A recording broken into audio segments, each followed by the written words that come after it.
Session on human rights law. Good afternoon, my brothers and my sisters. I am Judge Shauna Graves Robertson. I'm a county court judge in Salt Lake City, Utah. Salt Lake County is the largest county in the state. I had the privilege of introducing the Human Rights Panel.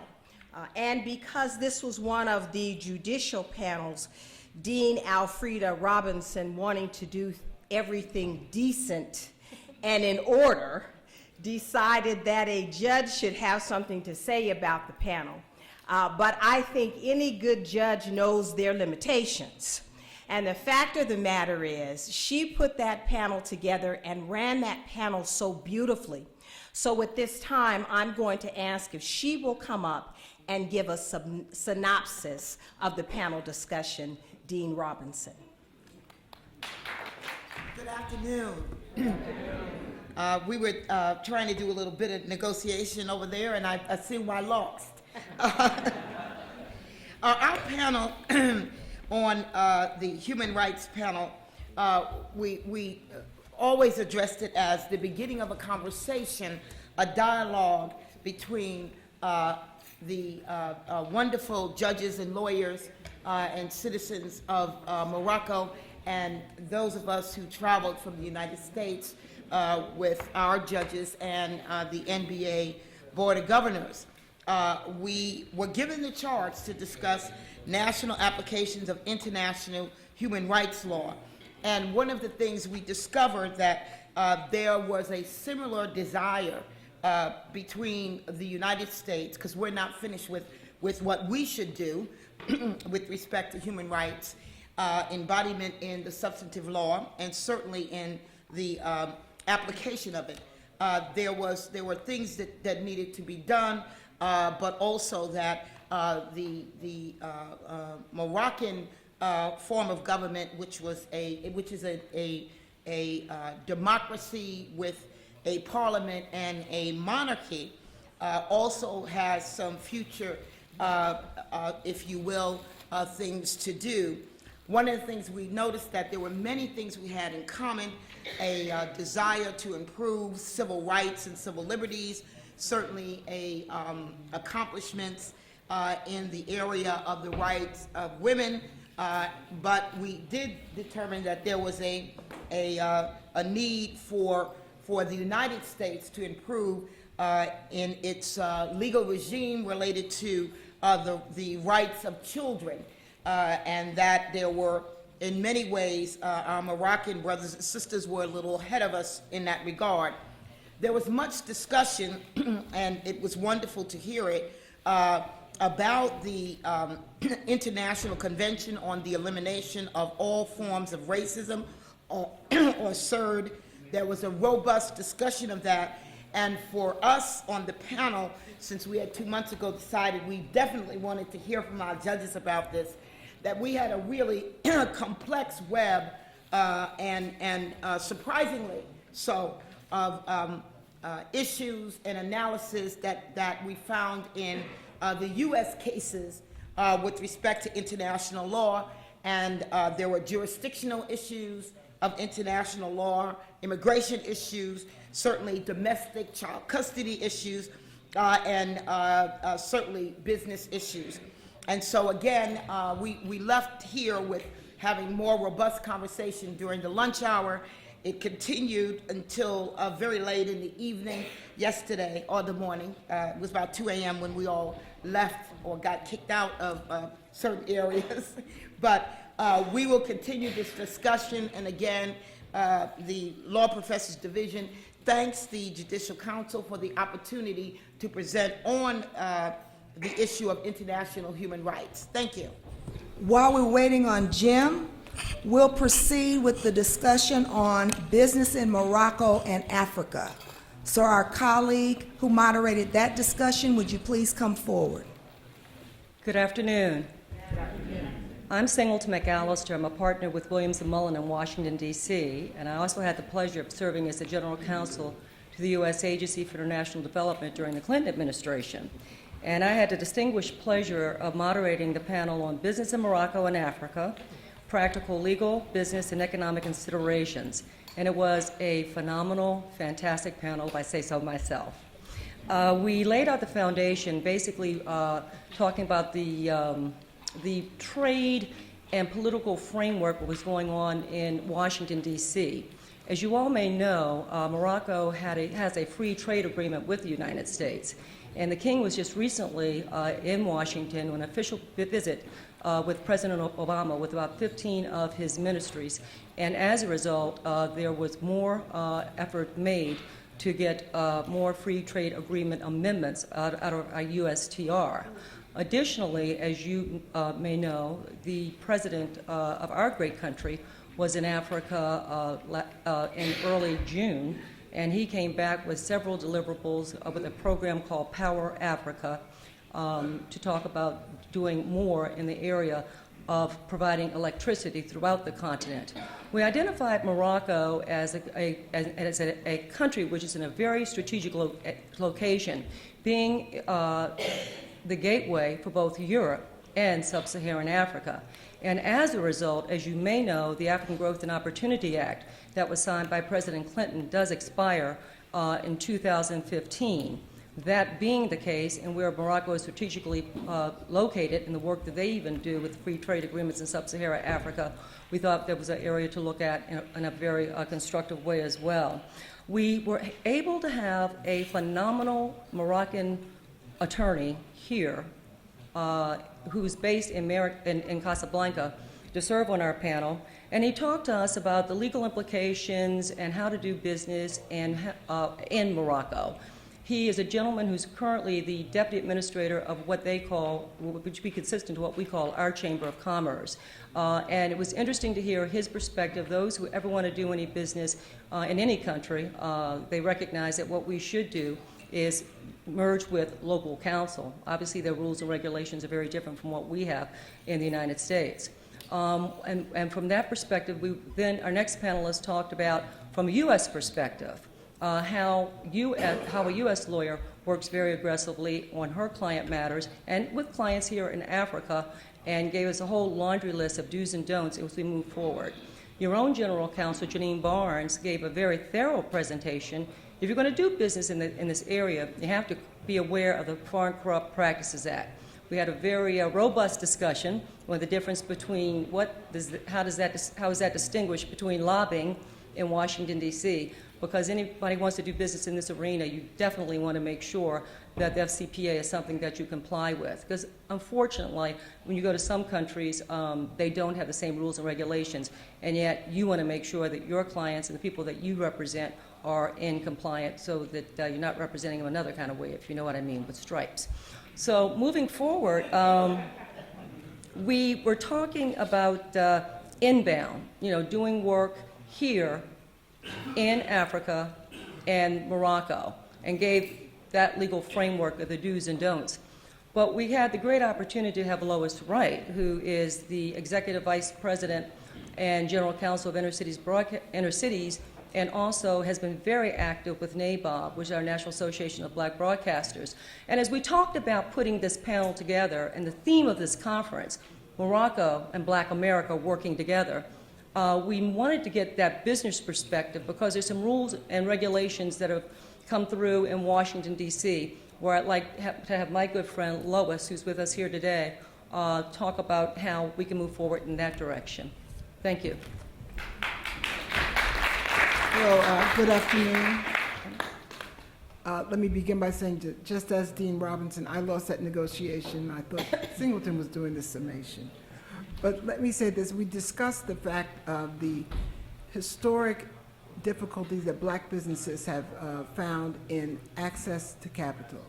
And because of that, we've lobbied the FCC long and hard over many years to try to remove barriers to outside capital coming into our broadcast properties. In November of 2013, the FCC agreed to decide on a case-by-case basis to allow broadcasters to have investments from foreign countries. And you could go over previously it had been 25%. They said they would consider it. You could go as high as, I was saying yesterday, 49%. In certain instances, as Sprint, for example, is owned 78% by a Japanese company. You could go even higher. So we discussed that and the historic interest that the black broadcasters have had in doing business outside of the United States. And so the opportunities arise to do business with radio stations in Morocco or to establish Moroccan stations here. We've said we've had the same type of negotiations with Gabon. So it was very invigorating discussion, and we look forward to moving forward on that basis. Thank you. Good afternoon. We had a great CLE on Wednesday morning, Comparative Studies, Structure and Governance in Non-Governmental Organizations and the Role of Lawyers in Making These Entities Work Effectively. And we had 4 presenters, Ms. Helen McFadden, Justice Rajay Elmare, past President Vanita Banks, and Mr. Yunus Mamar. And what we did was we started off talking about various forms of business structures in the U.S., starting from the kitchen top enterprise on to partnerships and on to small corporations and how those entities are used both as far as growing economic development, starting from that one person entrepreneur effort onto the small corporations. After that, we evolved over to talking about corporate structure in Morocco. And the justice spent some time talking to us about the various forms of governance in those organizations, one in which the CEO is where the president is both the CEO and the president, and the other one where there's actually a professional CEO who works with the president, and looking at what the role of the board is in each of those organizations. And that led us nicely into talking about the role of the corporate counsel and how they have an obligation to work toward limiting liability and managing risk with the board through their governance practices, and working alongside with the board of directors as far as that economic development practice. And then we looked at a real example of NGO success, the non-governmental organization Africa 2.0, which has been doing, in fact, that's the organization just yesterday, the president signed the Memorandum of Understanding, and looking at, through their founders' eyes, the success that they've had across the continent and actually in some, on some other continents as well, and having a discussion about how governance played a role in their evolution over the last, I believe, 10 years. In all of that, we were looking basically at 2 things. One, how those business structures drive economic development and could do so whether it was in the United States or Morocco, where whether you're working with that single person and how they're going to, an example was given of Motown, where that started out as a family business, that the family loaned money to Berry Gordy, and then obviously it grew all the way into the corporation, international corporation that it is now, and how we have to, when you're looking at the role of the corporate counsel, that it's a partnership within them and a strategic partnership to help those organizations move forward. And as I said, ending up with that, leading to the success that's possible when those things are all coming together. Thank you. Did any of our colleagues here in the room participate in that immigration reform discussion earlier this morning and would like to deliver some comments or insights from that conversation? If not, we'll move to criminal justice reform. And I do see Vice President of Finance, Ben Crump, in the room, and I understand that you had a very lively discussion this afternoon. I am honored to have my brother with me, Professor Mohamed Alyat, who was on the panel and will share with you some of his observations at the conclusion of my overview of what happened. Many of you were here, so I know I'm talking to the choir. And this was requested of our judicial chair by the Chief Justice of the Moroccan Supreme Court to have a panel discussion on criminal justice reform. So we started out by talking about a lot of the issues on criminal justice reform. And then I will tell you, it was our members of the Judicial Council who gave us a lot of suggestions as to how we fix these challenges and gave us some solutions. We started out with past President Parks on the panel talking about in the American judicial system how we select juries and the effect of grand juries and when they are impaneled. And he did a very personal perspective talking about why at our firm he prefers selecting juries in state court versus federal court. Judge Graham and others, he made that poignant point. It's better to do it in state court, in his perspective, because it gave more liberties to the trial lawyer to ask more questions. And then General Counsel to the NAACP and past President Kim Keenan spoke about overcrowding of prisons, and she commented a lot about the efforts of the NAACP and members of the NBA to try to prevent the pipeline to prison as we know it. And we talked about the fact that CCA, Corporation of America, has went to all 50 states in America and said that we will run your prison system if you allow us that privilege. You have to guarantee us that you would make it 90% occupied at all times. And so we talked about, in a very realistic sense, that the institution of criminal justice is not separated from the institution of capitalism. And that, like most institutions in our country, the institution of capitalism is a prevailing factor. And so, as she talked about that, I was tasked by the chair to talk about juvenile justice, mentally ill citizens in the criminal justice system, and cruel and unusual punishment. And I started off by sharing with our Moroccan brothers the quote from Dr. Martin Luther King, who said, "An injustice anywhere is a threat to justice everywhere." And when you really think about it, the protection of the law is good for all, but it's really, really important for poor people, young people, and mentally ill people, the least of ye.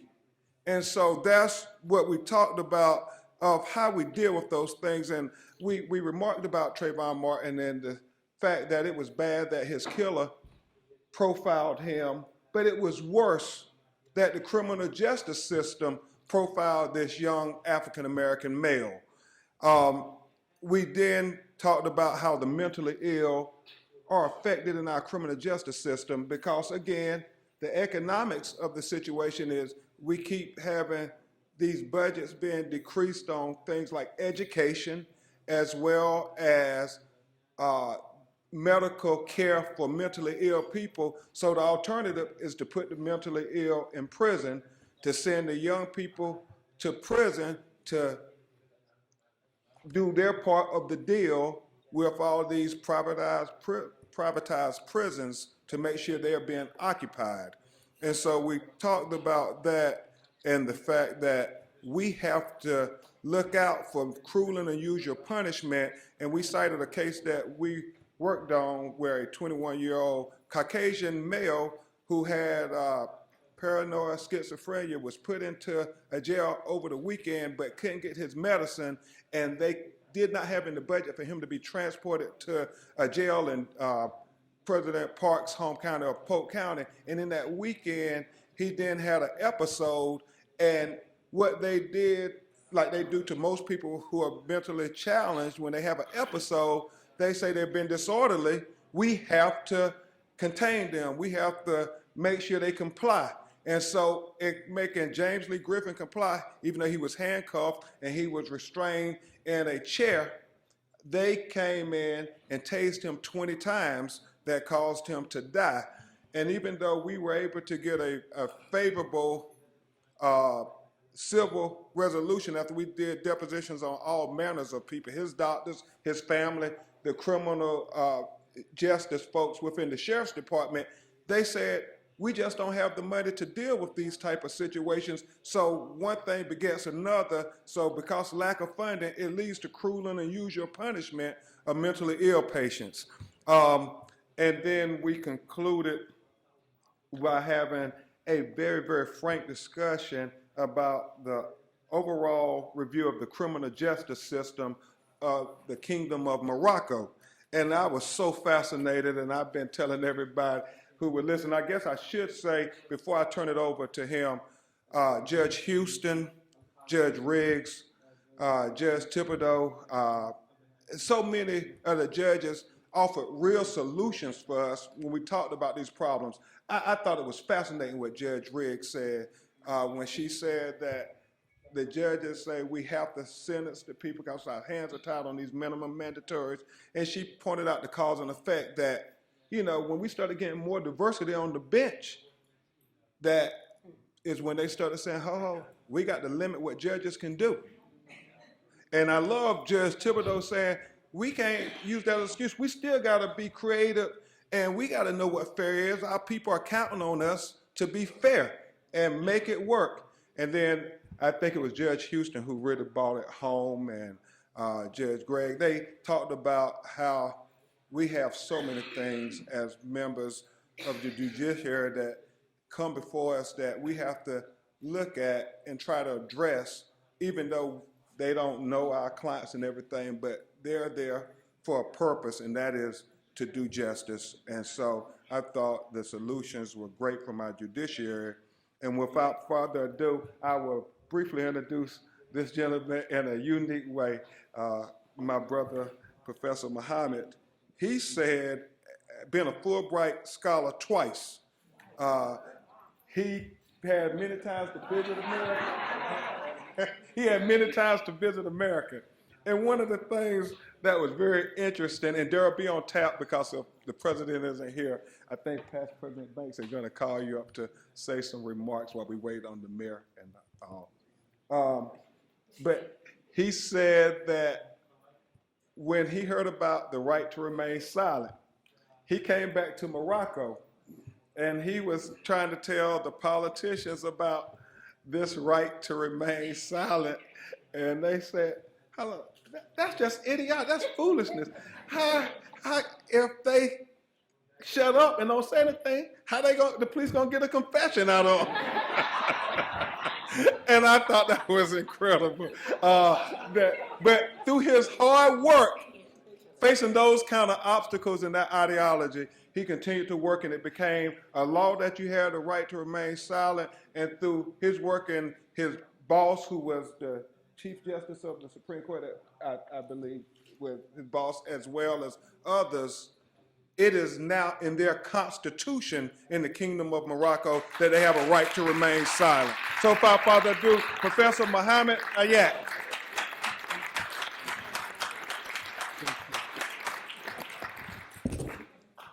So, first of all, I was taken by surprise. I didn't know I was going to speak. I am a very meticulous man. Usually I prepare a very anxious also. Sometimes I do it well, sometimes it's a catastrophe. What can I say after what my brother said? I am very glad and happy to be his brother. He said my brother.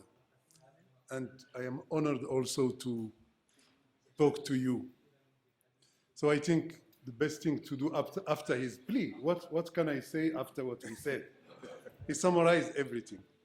But maybe the best thing to do is to speak out of one's heart, of my heart. And I will try to let myself inspire by you, by the audience. You know something? I think that the debate was very rich, and it's very difficult to summarize everything. You did it very well. I don't think I can do the same. But what strikes me more is that we were learning from each other. There was a mutual learning. And I think I said something this morning to someone, we were talking. And I told him, you know, we have a proverb in Morocco that says, the ocean, you find in the river what you cannot find in the ocean. Maybe compared to the US, that is almost a continent, Morocco is small. But for sure, you can learn from Morocco. And don't forget that also the ocean, you can find a lot in the ocean. So we have a lot also to learn from you. So, and anyway, it's all water. And even in a drop of water, you have the ocean and you have the river. For sure. So, for instance, when we were talking about prison, when we were talking about the jury, where we were talking about the right of silence, we can see that there are similar problems and that we have to be creative to solve them. Overcrowded prisons. We are trying now within the National Human Rights Council to work on sanctions, penal sanctions that can replace imprisonment, because imprisonment has colonized penal law somehow. The idea was that we should humanize penal law. No physical punishment, no maiming, no torture, no. So, imprisonment. But imprisonment is also a physical and psychological, it has an effect on the physical and psychology of the people. Anyway, that's one thing. The other thing about jury. We had the jury. For a lot of reasons, we shifted to no jury. And the debate is on about it, is on. But there is a difference. In the United States, most of your criminal cases, are solved through, if I am not mistaken, through plea bargaining. We don't have plea bargaining. But we can try to see if it's something that we can adopt. Maybe not in the way that is in the United States. But, this is also an opening. So, anyway, to summarize, I think that we have to be vigilant. We have to try to go, to improve what we already have and fight against regressions, because sometimes we have right of silence, but I have been told by one of my colleagues here, my American colleagues, that recently the Supreme Court has come too close to say no right of silence. I think that's a regression. So, and you will fight for it. I will fight for you because and with you. That's what I wanted to say. So, last but not the least, we are privileged. Just to wear a tie, just to wear a suit, just to have a car, just to, we are privileged. Materially, financially maybe, and also because we have a certain knowledge, we are educated. Not everyone has this privilege. And your privilege makes you responsible. You have to be responsible, which means you have to share your knowledge, which means you have to fight to make this world better. Because it's,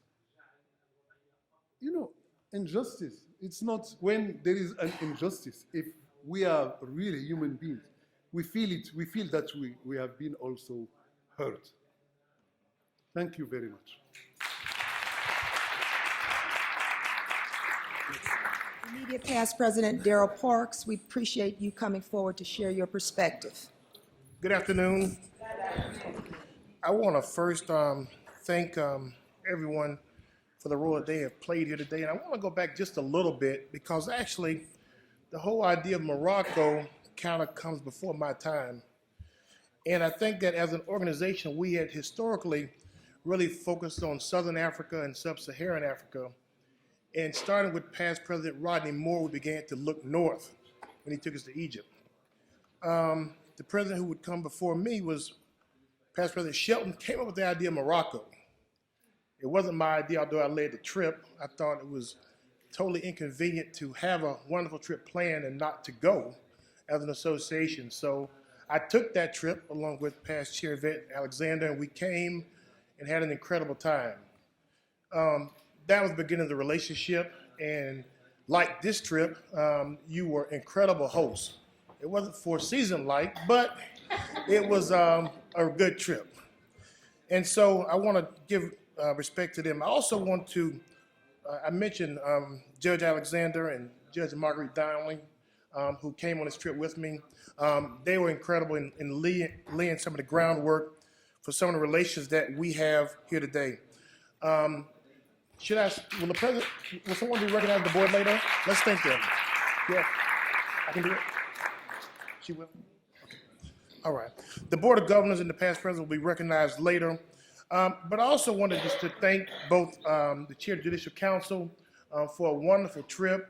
The one thing you recognized the entire time as you observe Judge Denise Langford Morris in this trip, that she put her heart into this trip. Let's give her a hand.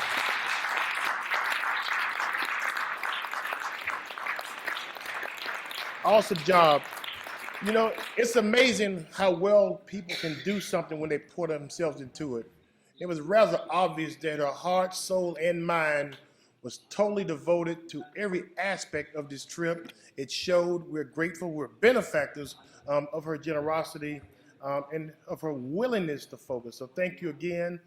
Job well done from my perspective. I also want to thank our president, Pat Rozier, for having the vision to come here. Let's give her a hand.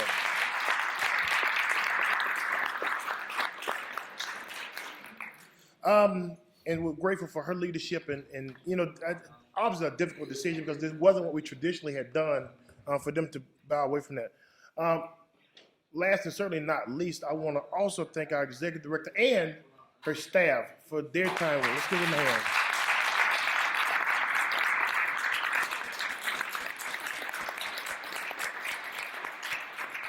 You know, enough can't be said about her.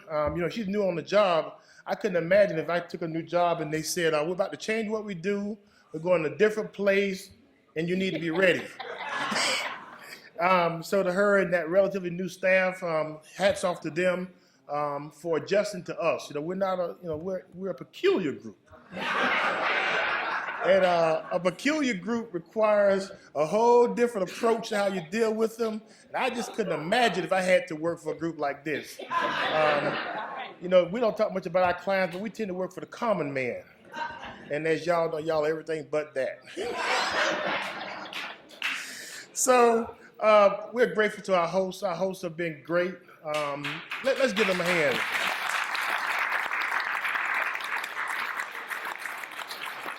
You know, I was thinking earlier this week, they've been with us at every turn during this trip. And I thought about the Chief Justice and the Associate Justice from the Court of Cassation sending their people here with us. I mean, that's unheard of. I know I try to be a good host, but I ain't never did nothing like that. So to them, my God, I mean, a host of hosts. I mean, you showed great hospitality.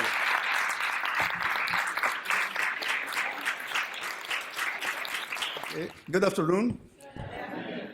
You know, I appreciate the idea of organizing this conference in Morocco.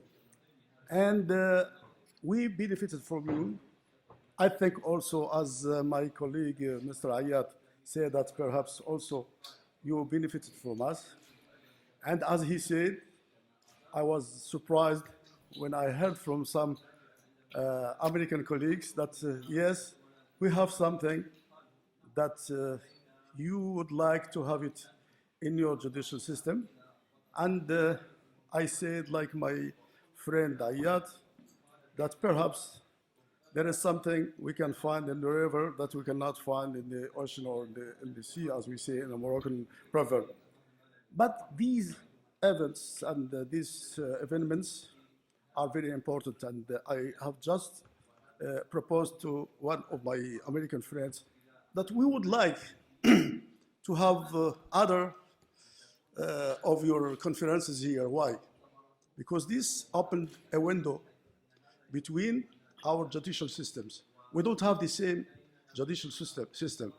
But, as Mr. Ayat said, perhaps in your, judicial system, we can find something which can go with our system to just fulfill something, or if we have a gap or a lack or a good practice in your judicial system, we can adopt it. And we didn't have any idea, or the Moroccan judge didn't have any idea about your judicial system. So if we could ask you, please, please come again, and please have another conference, and please convene and invite your Moroccan colleagues from as lawyers and as judges to be with you, to share, to hear from you, and to hear from them. And perhaps when I told you 1 day before, 1 or 2 days, that please, even after the idea of exchanging materials and court decisions, I propose that please send your drafts and your court decisions in English without translating them. Why? Because it will help us, as I told you, in 2 sides. It will help our judges to improve their skills in linguistic skills, in legal English, if they read it, and in judicial English. And also, perhaps, technically, it will help them while reading it, and the way you justify and the way of the judicial reasoning in the American court decisions. So we will other step in a judiciary without borders. And of course, if the world now, if we share so many principles, human principles, we will share even the techniques and the way to communicate between us. And welcome another time. And we were very, very, very happy to receive you and to spend these days with you. And thank you. Let's give our Moroccan colleagues another big round of applause.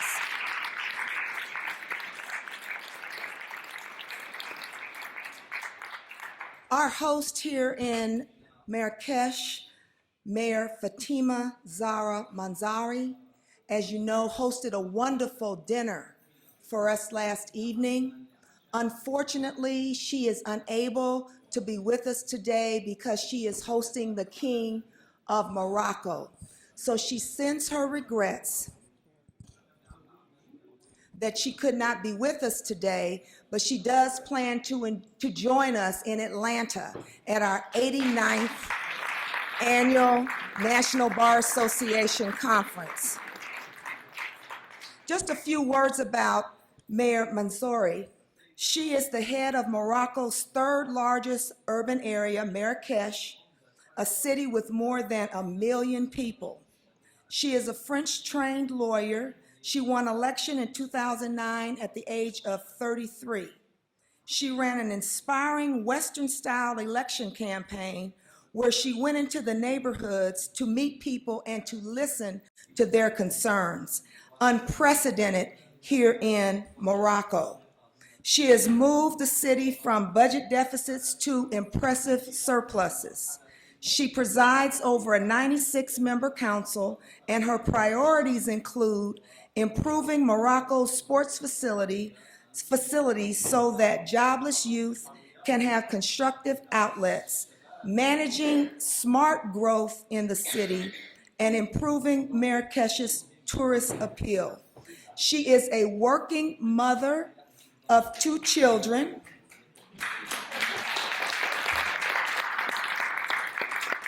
And she is a role model for girls here in Morocco and girls around the world.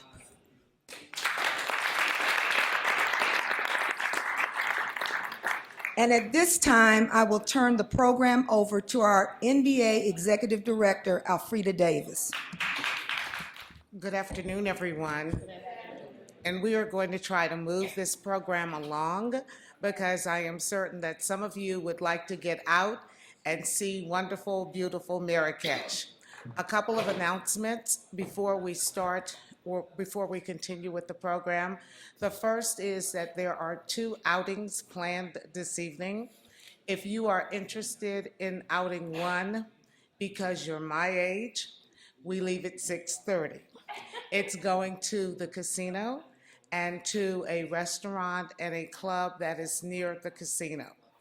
If you are of the younger set and you really like to go out, at 9 o'clock, another bus will leave. And that one will be going to a wonderful nightclub adjacent to the Sofitel in the city. So 6:30 for those of you like me, 9 o'clock for other people who can stay up past midnight, okay? Thank you very much. Okay, it is our pleasure to very quickly, and I'm not going to read everyone's, but I will call your name and just please come and get your certificate. These are for our distinguished panelists and guests who gave us so much information over the last 3 days. We thank you, and this is just a very lightweight way that you can put in your Air France luggage and take home of saying thank you very much for your participation. Vanita Banks. And we're going to do this really quickly. Judge Yvette Alexander. Rachel Anderson.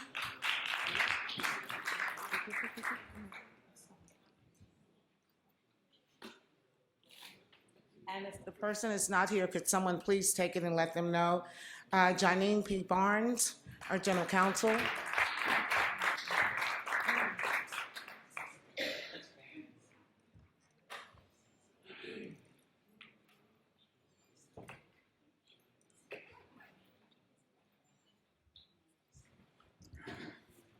Judge Terrence A. Keith.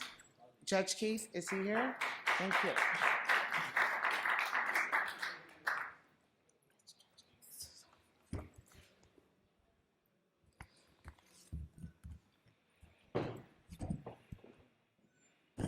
This is not here. Helen McFadden. Helen McFadden, thank you.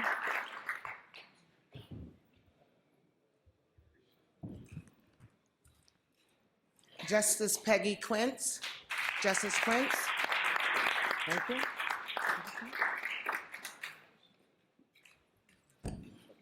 Judge Shauna Graves Robertson.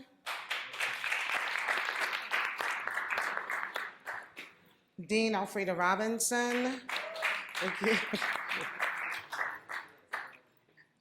Past President Darrell Parks. Thank you very much. Judge Jean Thibodeau, is that correct? Yes. I saw him earlier. Okay. Lois E. Wright. Dr. Zayem, I know that he's here, but I'm not certain that he's in here at this time. He will be joining us a little bit later with the Chief Justice. Is he? Where's Dr. Zayem? Oh, he just came in. Oh, okay. In the meantime, Past President Kim Keenan. Judge John Braxton. There you go. There you go. Justice William Cousins Jr. Is that Jr.? Justice Cousins. Thank you. Mr. Benjamin Crump, Vice President.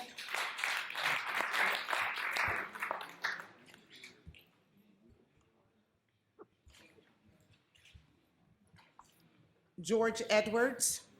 George Edwards? George Edwards? Oh, I did. And this one is for Dr. Zhang. Thank you very much.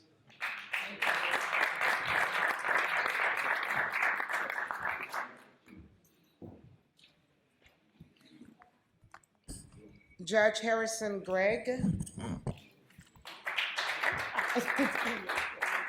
Thank you. Judge Shelvin Louise Marie Hall. She here with that beautiful story. Okay. Can someone see that she gets it? Where is she? Okay, thank you.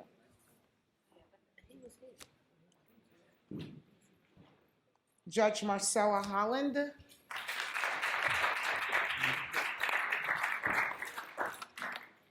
Judge John Houston.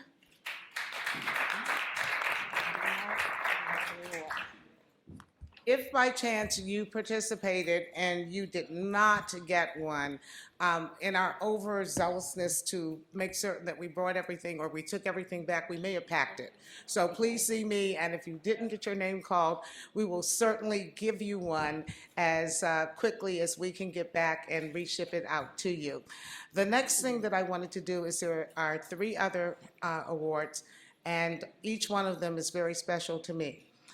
Every now and then, you are lucky enough to find someone who is both a friend, a mentor, and someone who helps you immeasurably in everything that you do and celebrates your professionalism with you. That person was the first person who introduced me to Morocco. She made it possible for me to come on my very first trip to Morocco. She showed me the ropes. More importantly, she showed me all about shopping at the market. We were introduced to countless people whom I now am able to call friends and professional colleagues to help the National Bar Association move forward. She was instrumental in introducing us to the Judicial Council's counterpart, the Court of Cassation, and hopefully that relationship with the court and the Judicial Council will be one that is solid and lasting down through time. I know she's not expecting this because I never say very much to her other than thanks a lot. Singleton McAllister, will you please come up? There's a little globe on this, and it's Singleton, you showed me the world. Thank you very much. Thank you so much. My bags, he indulged my craziness, and I will be forever indebted to him because we have been friends for a while, but you never really know how close a friendship is until you have to travel with someone. And he has truly proven himself to be a colleague, a great help, a great resource, and he has been so giving in terms of his expertise in dealing on the international level and sharing relationships with me, which is the most important thing that I think we can do to lift one another up. Gary Flowers, come on down.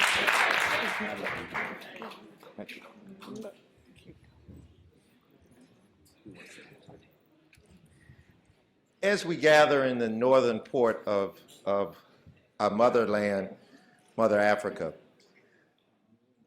the cultural blinders that have shaded our sight between one another are now being eviscerated by our love for Morocco and our love for Black America. It's been my honor to reintroduce some and introduce others to our homeland from another lens. And so I thank you for the award, but this is just the first of many instances that we can connect with the National Bar Association, but other organizations. So I thank you, and let's go forward. There are just 2 other brief awards. One of the people I don't believe is here yet, so we're going to go ahead with the next award. Again, this is someone whom I have just met in the past 3.5, 4 months. and he has been a tremendous help to the National Bar Association, a help that you would not believe. He actually has been a warm confidant, someone who has tremendous professional expertise in the area of audiovisual.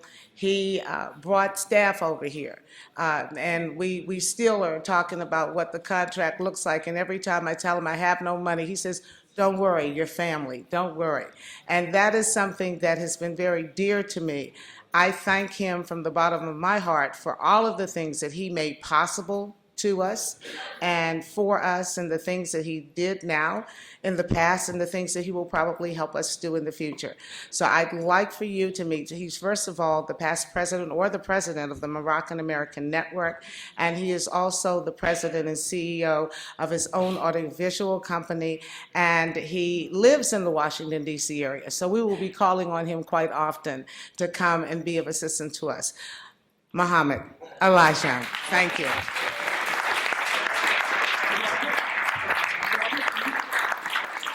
Now I would like to call on two very great women, in my estimation, who have worked so well over the past week and a half, trying to just pull everything together, and you just don't know how difficult that could sometimes be. I remember what Mohamed tells me all the time, and I remember what past President Park tells me. We're family.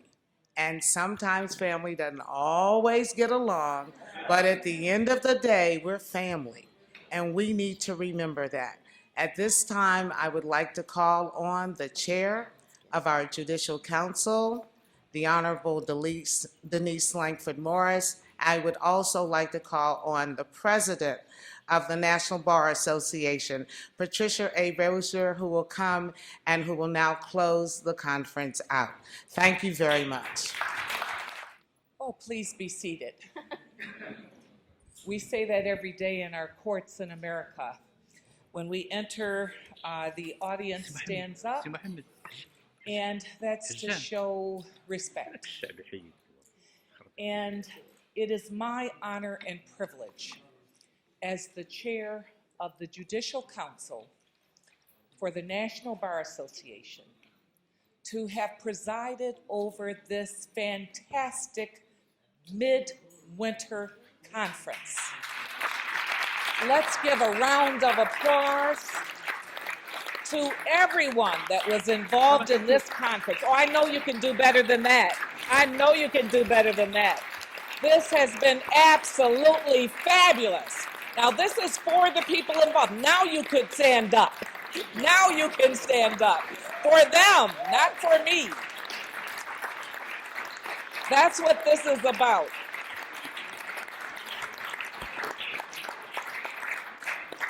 You may be seated. When you sit where we sit as judges, you see a lot of things. And oftentimes in presiding over cases daily, we have to have faith in our decisions. And we have to reach deep to render rulings. And we have to impose the rule of law, whether we like it or not. And as judges, sometimes we have the privilege and honor of serving in a capacity that calls upon us to make decisions that impact all of our members.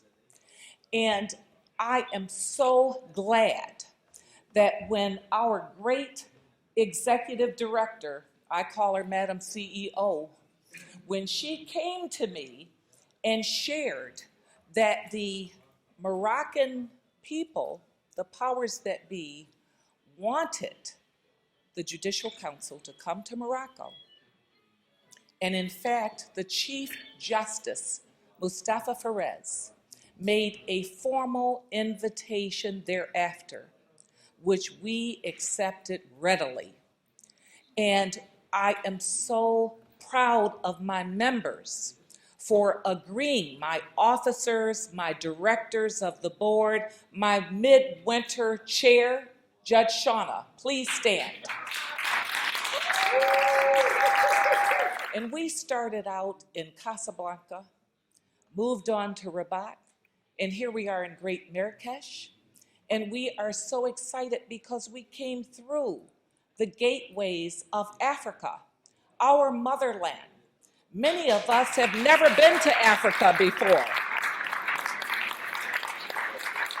And so it's an honor and a privilege to be here on African soil. And we are so proud to have shared our experiences concerning the rule of law, fairness and justice in America, and meshing that with judicial reform, the big story, Moroccans and Black America coming together to further judicial reform in Morocco. We are honored by the privilege and we are humbled by this opportunity. Let's give a big round of applause to our Moroccan justices. And I see our Chief Justice has entered the room. Please rise for the Chief Justice, Mustafa Ferez of the Court of Cassation, as he enters the room.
ستوطد العلاقات المغربية الممتازة، المغربية الأمريكية الممتازة، والتي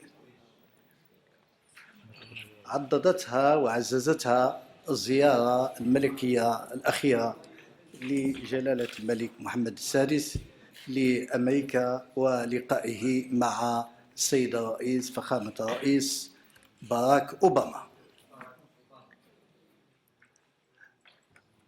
سيدتي تفضل. You translate. Okay. I think you have to have a headset for everyone. No, okay. The headset for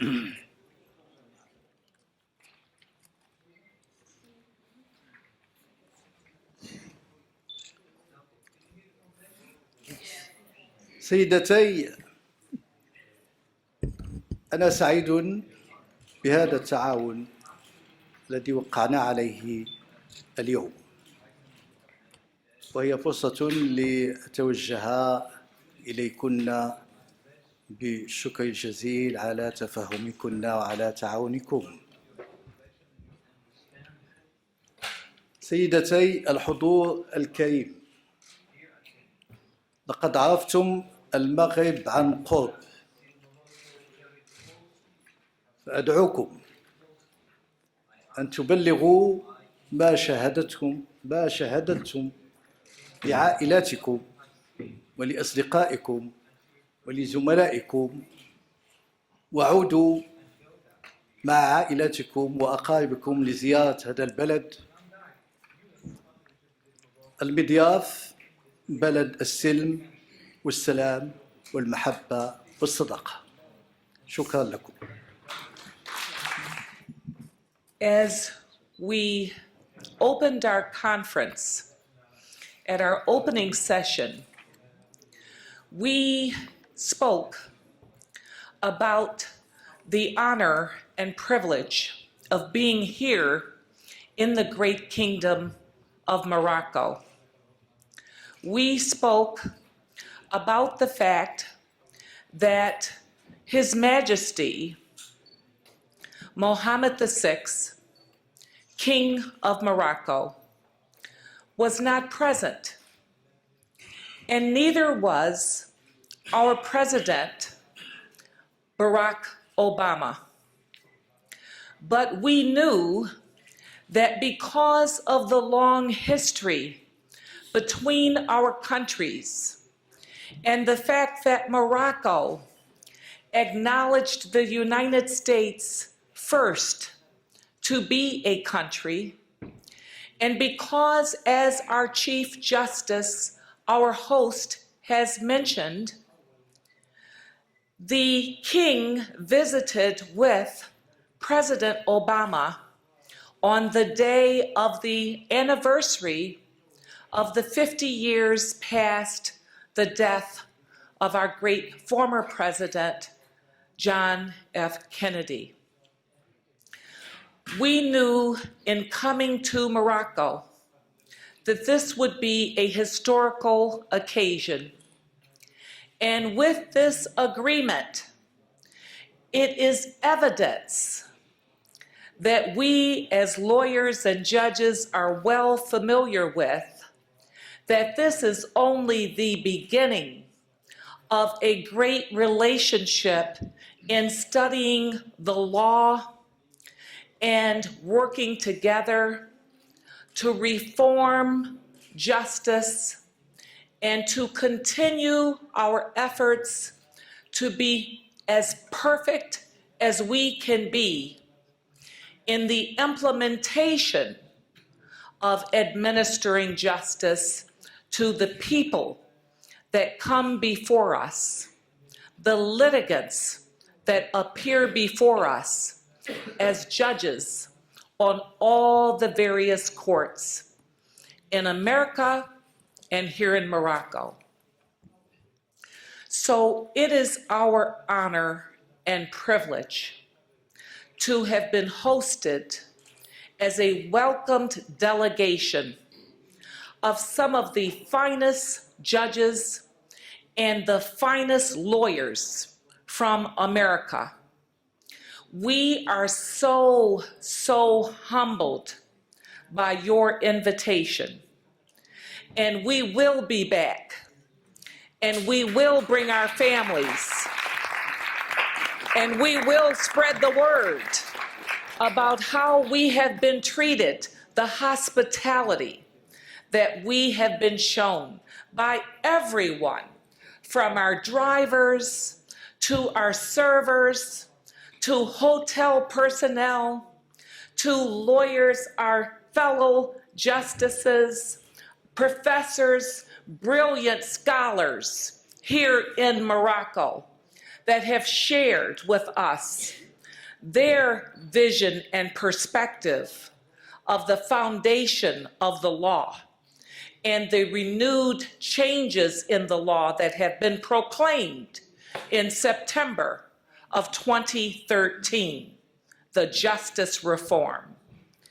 And we sincerely appreciate the opportunity to celebrate the birth of Dr. Martin Luther King, a man who we all love, who was a man for all of the world, not just Southern America or America, not just for Morocco, but for all of Africa and all of the world, because he truly cared about people and he truly cared about justice. And we are so humbled once again by the fact that you, as Chief Justice, are so endowed to Dr. Martin Luther King. And we had the most special celebration.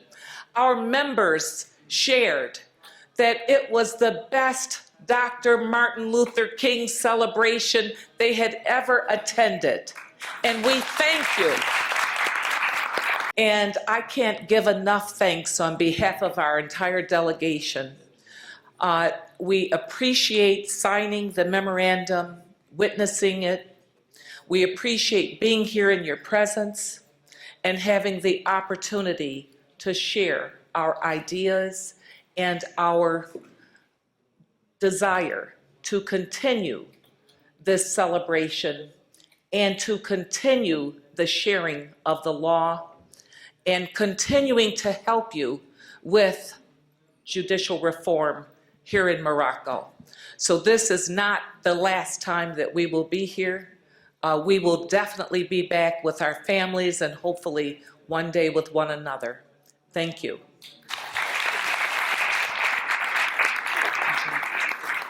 Again, on behalf of the National Bar Association, we are very grateful to Chief Justice. We are excited about the Memorandum of Understanding that was signed today, the Memorandum of Understanding that was signed yesterday. And we look forward to a bright future and a long-term friendship. Thank you again.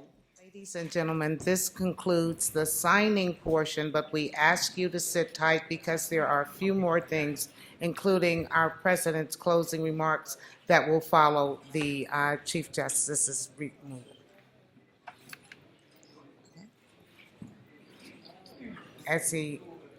If anyone wants to take photographs, please feel free to do so at this time.